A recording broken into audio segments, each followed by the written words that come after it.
queria falar sobre o livro de Ezequiel, que é uma das obras mais complexas e mais simbólicas do Antigo Testamento. Essa obra ela se destaca por ter visões muito vívidas, atos simbólicos e também mensagens tanto de juízo quanto de esperança. O autor ele é Ezequiel, que é um sacerdote que foi levado para o exílio da Babilônia por volta de 597 a.C., durante a primeira leva de deportações do reino de Judá. E se acredita que esse livro ele tenha sido escrito entre 593 e 571 a.C., que foi o período em que Ezequiel ele exerceu o seu ministério profético junto dessa comunidade que estava exilada. O contexto histórico do livro é a destruição de Jerusalém e também do templo em 586 a.C. pelos babilônicos, sob o comando do rei Nabucodonosor. Essa tragédia ela marcou profundamente a identidade do povo judeu e também levantou muitas questões sobre a fidelidade de Deus, a validade da aliança e também o futuro de Israel. Ezequiel tem uma linguagem muito profética e apocalíptica e ofereceu respostas por meio de visões que estavam denunciando o pecado, mas que também anunciavam a restauração do povo e também do templo. Ezequiel ele foi chamado para esse ministério profético por meio de uma visão extraordinária, onde ele viu seres viventes que tinham múltiplas faces, rodas cheias de olhos, acompanhadas pela glória de Deus. Essa visão inicial ela está descrita entre os capítulos 1 a 3 e ela é fundamental para a gente poder entender esse caráter transcendente da mensagem de Ezequiel e também da sua missão de ser um vigia da casa de Israel. Ele foi incumbido de anunciar a palavra de Deus com muita fidelidade, independente da reação do povo. Nos capítulos iniciais do livro, Ezequiel ele vai transmitir mensagens que falam sobre julgamento contra Israel e também os seus líderes. E ele utiliza ações simbólicas para poder estar representando o cerco da cidade, o sofrimento do povo e toda a impureza que estava acontecendo nos cultos. E esses atos chocantes, como comer um pão preparado com esterco, ou então de cortar o cabelo, dividi-lo em partes, ele tinha sempre um propósito de estar tornando a mensagem de Deus impossível da pessoa ignorar. E uma das visões mais impactantes é a da glória de Deus deixando o templo. E essa mensagem ela mostra a gravidade da corrupção espiritual de Judá, marca também um ponto sem retorno no julgamento divino. A idolatria dentro do templo, a injustiça social, aquela falta de confiança nos líderes que foram os principais alvos da crítica profética de Ezequiel. Para ele, esse juízo era uma coisa inevitável, mas não era o final de tudo. Depois do colapso de Jerusalém, o tom da profecia de Ezequiel começa a mudar. A partir lá do capítulo 33, existe uma transição do anúncio do juízo para uma promessa de restauração, de purificação, para poder dar um novo coração, um novo espírito. E a esperança passa a ser o quê? O centro da mensagem do livro, oferecendo muito consolo para aquelas pessoas que estavam exiladas e reafirmando sempre uma fidelidade divina do povo com Deus. Tem uma famosa visão que é do Vale dos Ossos Secos, em Ezequiel 37, que é uma das passagens mais conhecidas da Bíblia. E nessa visão, esses ossos ressequidos, eles se reconstituem em corpos vivos. Isso simboliza o quê? Uma restauração completa de Israel. A mensagem ela é muito clara.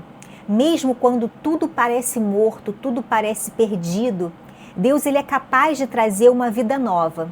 E essa visão ela se tornou um símbolo muito poderoso de esperança para o povo judeu. Um outro tema central também é a responsabilidade, pessoal diante de Deus. Ezequiel ele insiste que cada indivíduo é responsável pela sua própria conduta. E essa ênfase ela vai contrastar com aquela ideia coletiva do pecado e da punição que é presente em outras partes do Antigo Testamento. Para Ezequiel, a conversão pessoal ela é essencial para fazer com que a pessoa participe dessa restauração que foi prometida. Ezequiel ele também apresenta muitas profecias contra as nações vizinhas, Israel, Egito, Tiro, Sidom, Edom. Esses oráculos eles têm a função também de demonstrar que o Senhor ele é soberano sobre todas as nações, não apenas sobre Israel. O juízo divino ele vai se estender a todos aqueles que praticam a injustiça e vão reafirmar a universalidade do governo de Deus. A figura, né, do bom pastor também é presente, lá no capítulo 34. E é uma resposta ao fracasso dos líderes de Judá, porque Deus promete que Ele mesmo será o pastor do seu povo, cuidando, protegendo, alimentando as suas ovelhas. Essa imagem é muito interessante porque ela vai antecipar temas que mais tarde vão ser todos retomados, né, por Jesus no Novo Testamento. Isso revela uma dimensão muito messiânica desse livro. Nos capítulos finais, Ezequiel vai descrever uma nova visão do templo que foi restaurado. Essa seção, que vai dos capítulos 40 até o 48, vai apresentar uma estrutura idealizada do culto, das tribos e também do território de Israel. Então se trata assim de uma visão que é escatológica, que vai apontar para uma restauração plena, uma restauração definitiva, na qual a presença de Deus vai estar novamente no meio do seu povo. A presença de Deus ela é muito enfatizada pela expressão, né? O Senhor está ali, que é usada como um nome da nova cidade na última fase do livro. E essa declaração, ela reafirma o tema central da restauração, né? Que Deus, ele não abandonou o seu povo, ele habita novamente entre eles. Isso marca um novo começo após o exílio e também o sofrimento, né, da população. O estilo literário de Ezequiel, ele é extremamente simbólico, né, muito visual. Essas visões, as parábolas, as ações dramáticas, elas vão contribuir para você ter uma teologia muito rica, muito complexa, né, que vai unir o julgamento com misericórdia. E a linguagem que é usada por Ezequiel exige uma atenção muito cuidadosa, porque ela carrega significados muito profundos e muitas vezes enigmáticos.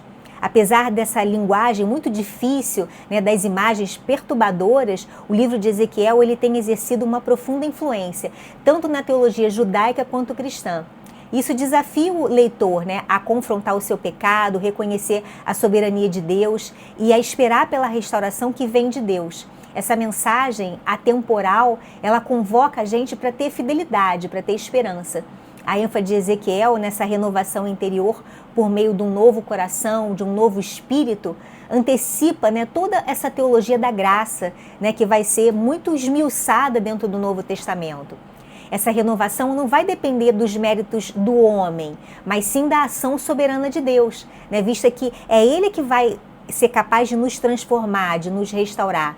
O exílio, embora ele tenha sido muito traumático, ele tornou-se, assim, dentro do livro de Ezequiel, um tempo de revelação, de transformação espiritual.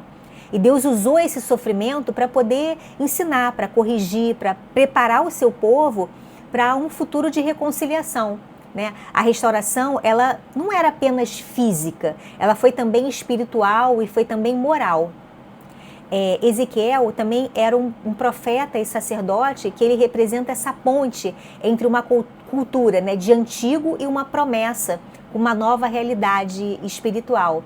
Essa visão ela vai muito além de uma restauração política de Israel, vai apontar para uma nova criação.